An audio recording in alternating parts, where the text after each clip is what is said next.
An issue of the Willard Wire, which is the student newspaper, was released Wednesday, and it included an editorial and an accompanying photograph, actually two photographs.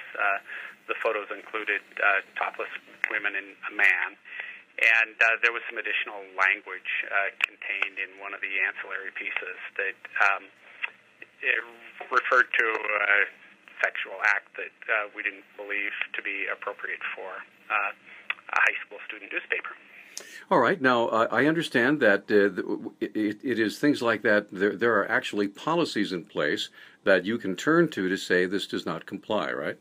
That's correct. We do have a board policy on publications and distribution of materials. And again, the journalism class actually helps to produce and publish the Willard Wire. And so certainly the direct tie to the curriculum and the supports the school district provides in making the newspaper possible cause us to reason that it does fall under that board policy. And as such, we need to be exercising our responsibility to make sure we pay attention to the content and that it's appropriate for the audiences to which it's distributed. Sure.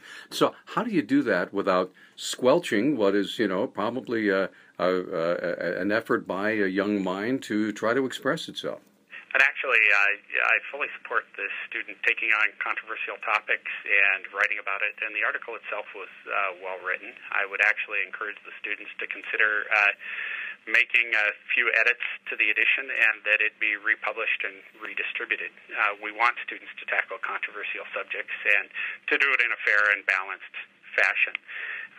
But again, the concern I would have is that, and in fact it could easily be referenced by pointing out that as the mainstream media picked up the story, they all opted to either blur the photo or put a black bar across it, which indicates that in their professional judgment, it was pushing the envelope. And certainly we have a responsibility as the adults to make sure that we're helping the students to ask those appropriate questions and to understand what should be appropriate and what is not appropriate given the audiences to which it's distributed. Sure. Now, for those who are not familiar, would you please explain what is Willard Alternative School? What's it all about? Willard is actually an alternative high school program, so it's not accredited as an individual high school, but is a program that serves all the Missoula County high schools, and it affords students the opportunity to learn in an environment that's different than what the comprehensive high school environment would be. Students who may find that because of the teaching methods or the formal structure of a high school, there's not a good match with their learning style. So they have an opportunity to learn in a different fashion, and we do that through the Willard Alternative High School program. We typically have about 150 to 160 students who participate in that program in a given year. So is it a traditional freshman through senior, or is it more basically whatever level you're at? It's typically more upperclassmen.